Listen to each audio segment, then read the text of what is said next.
Dear brothers and sisters throughout the world, thank you for being part of this edition of the program here on the World Gospel Broadcasting Network. I am Banda Edwin, a platform that educates, that sensitizes,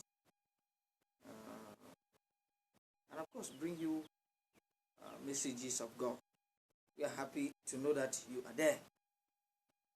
So I'll be talking about the hard-heartedness of those that would have helped the church in this country. The hard-heartedness of those who would have helped the church in this country. My dear brothers and sisters, it is so sad that even as we read the Bible, we don't have good intention of reading the scripture. We read it like the devil to use it for our negative adventures. Reason why we talk and nothing changes. My dear people of the world and brothers and sisters of Cameroon, anybody who is happy at the status quo as of now, then he is part of those who are destroying the church in this country. Reason being why, as we speak, for those who carry out the census, we discovered that you can go to a whole region and you are unable to have 10 churches with permanent building. You are unable. What account for this? Some have argued and talked about a wrong foundation that was laid. And we have asked that who laid this wrong foundation? They turn around to blame the missionaries. We should be able to blame our own brothers and sisters. Yes, the missionary made some mistakes, some errors. In our own case in Cameroon, go to Nigeria, go to Ghana, go to South Africa, and see the groundbreaking of the gospel in those areas, because they started well, and they are progressing well, and they will end well. We have started wrongly, we are moving wrongly, and we may end wrongly if care is not taken. Because the missionary made people, and these individuals were those that they took them as all and all. They never went to ask the common people in the church, what is wrong with you people here? What is happening? What do people want? Because this will turn around to pretend and say, everything is fine. Everything is fine. Whereas nothing is fine. Nothing is going on well. My dear brothers and sisters, I have heard so many people say, we should go and work our farms. And the paradox of it is that those who say go and work their farm are those who are heavily supported elsewhere. Is it that they don't have hands to work farm?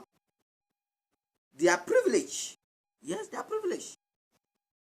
And in their powers to do good to others. I read a place in Proverbs that says that if you are in a place and you have the opportunity to help somebody and you don't do it, God will punish you. These people have the capacity, the potential to help the situation of this country. They decided to help themselves. But even after helping themselves, they have not still helped the church. They have not still helped the church. Look at the way the preachers are living. I'm talking like a preacher. I'm not talking like a preacher that is sleeping, who is walking. But unfortunately, in a very small congregation. And you will, how do you expect things to just happen overnight? In a small congregation. We have missionaries who are working with preachers in this country, whom would have been a bridge to have helped support these suffering preachers, even with something that they can then be working from their farm to augment. Look at our schools in this country. Except of Bear Valley Bible Institute in this country. Which other school are you going to talk about? Which other school are you going to talk about? I have seen young men who went to school. They are now loitering around. The thing is, my heart is bleeding. These are people who are met. You saw the fire burning in them. They are ready to go out and work. But they were frustrated by those who lied to them. And they told them that, come to school, we'll support you. While you are in school, we'll equip you. We know you have abandoned everything. And in due course, we will see how we can help you go back on track so that while preaching, you can survive. And while they were in school, we have students in school. You know, those pictures that are taken from the students in school, everything are sending, and then they know that things are going on well, and support is coming, and they wouldn't even give the student everything. They kept some part of it. They would not even give the student everything. And while they were there in school, they make use of them. Because they know that while they're in school, they are potentially benefiting from them while they're in school. After they left school, they are not their business again. Go to your farm. Go and work your farm. Go and do this. And the individual, it is hypocrisy, wickedness, heartlessness, and devilish heart. Is busy being supported. Heavily being supported. And it has the power to encourage the other people to also support others. But he will not do it. The wickedness of heart. That's why some people were provoked to say that a black man is black even with the heart. Because of all this way that we are behaving. Because of all this way that we are behaving. I have young men that are there in Douala. They were in school. They were in school studying. They are down in Douala loitering. They are young men from Modele. They're loitering, moving around, crying out, regretting. And you expect I should be happy about it. I should be celebrating. I mean, dear brothers and sisters, where are we heading to? And that's why I want to be very, very honest. A man who eats, and because he's comfortable, he doesn't care about his neighbor. It's as wicked as the one who will have it, and even the one given to the neighbor, I will not give it. So, we have a fundamental problem. That fundamental problem we are having is simply because people don't feel, they don't have love for their own fellow brothers. We don't care about other fellow laborers who are in the vineyard. Let me thank the Beverly for the work they are doing. And I keep on encouraging them to keep up. Because they remain the hope of this country. They should not joke. They should not play with what they are doing. We are hoping on you people to continue training young men, sending them out and equipping them. Let them help salvage the situation of this country. My dear brothers and sisters,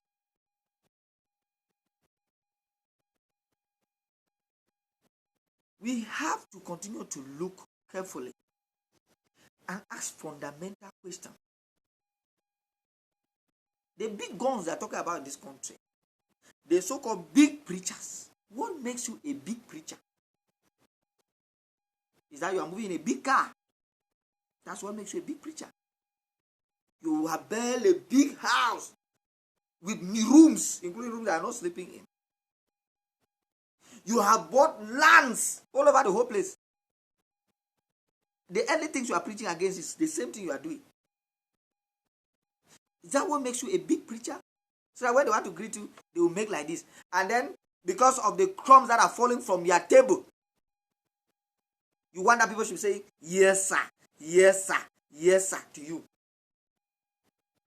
How many brethren in this country, preachers in this country, who have worked with missionaries? And show me any preacher that they themselves has equipped. He is able to also have his own house like them, have a car like them. Show me one. They are so comfortable that anybody wants to say, oh, missionary cannot support everybody. They cannot support everybody. Our problem, we have to solve it ourselves. Go and work your farm and look for something doing and survive. We are not talking about people who are handicapped, who have not been doing anything. We have been doing. But even you yourself making that statement knows that you are surviving from the largesse, from the magnanimity, from the external love of brethren who think that your condition is not the best based on the work that you are carrying out. They should be able to support you to be active, fruitful, and to be productive. But you don't think that any other person merit that. You don't think that any other person merit that. So who is a big preacher? Who is a big preacher? In this country, who is a big preacher? If you want to ask me about big preacher, I will have preachers that can quote to you that there are big preachers in this country. Why do I say they are big people? Because they are humble people. Because they can support other people. Because they care about other people. Because they are selfless.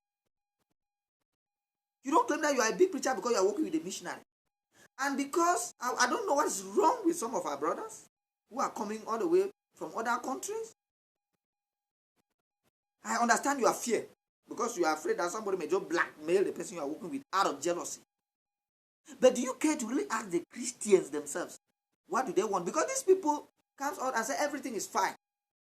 Because they are fine, everything is fine. Because they are satisfied, everything is fine. The church is going down. How do you make a census and the whole region? You are not able to have 5 congregations who have permanent building, 10 congregations who have permanent building. Even out of 100 congregations, you are not able to have 20 who are having a permanent site and a permanent structure. And you think you are succeeding? Can we not be so shameful enough to accept that we have failed and we who contributed in the failure should now wake up and recorrect the wrong we have done? We still keep talking about seminar. We are avoiding the critical issues. Which are these 2 things? The preachers' well-being in this country and the infrastructural problem. Anybody who does not want to handle these 2 things is not ready for the church in this country to grow. And these are important issues that we should look at them critically and talk about them. Because of human greed and human wickedness, this is where we are. This is where we are. It's a sad situation. And before I end this session, let it be now made known that you don't take pictures without the people's consent. It is not right, it is wrong. Because of your motives that we don't know. You come and you snap pictures and say that everything is fine when you know that we are not fine. Ask for people's consent. All these programs that you hear, they are tabling, preachers forum, this forum, some of the programs are being funded. And they are there pictures to send. To say that we are fine, we have come, we are seated, we are wearing coat. We shall be addressing the issue of dressing sometime. Because we are wearing coat and tie, we are fine, we are okay. But we are dying inside, we are sophisticated inside. And because nobody cares about opinion. The person who is feeling fine will say, no, stay quiet. This problem is not, nobody can come and solve it. Work your farm, try to do something. Because he is fine. He does not want you to say anything. He does not want you to complain. Let me tell you, there is the potential for all preachers in this country to be fine. There is. The ones that missionaries can support. The ones that other congregations can support. The ones that bigger congregations can do. But you have one thing sometimes good. Supporting the preacher in Tole, supporting the preacher in Mondoni, supporting the preacher and my 14. 3 places. If they could do this, just imagine other people doing the same. While the preacher is working, this one is coming into, even add something, and then he manages his life with his family. Do we really care about others? Shame unto you. Shame unto you that you think that others will give you, and you see it. And you want me to look at you as a big man because you have a car, have a house, you have taken money that was meant for God, or you are buying your land, buying your things on earth. You come and tell us that any things are not good, but that's where you are investing in. You are not even contented with a small car or a house. And you want to have cars, you want to have houses, lands all over the whole place. Carnal-minded people who will mount the pulpit and try to tell us that they know God more than us. We are tired. Enough is enough. They should better change. I will start spitting fire now. Enough of all of this. God bless you.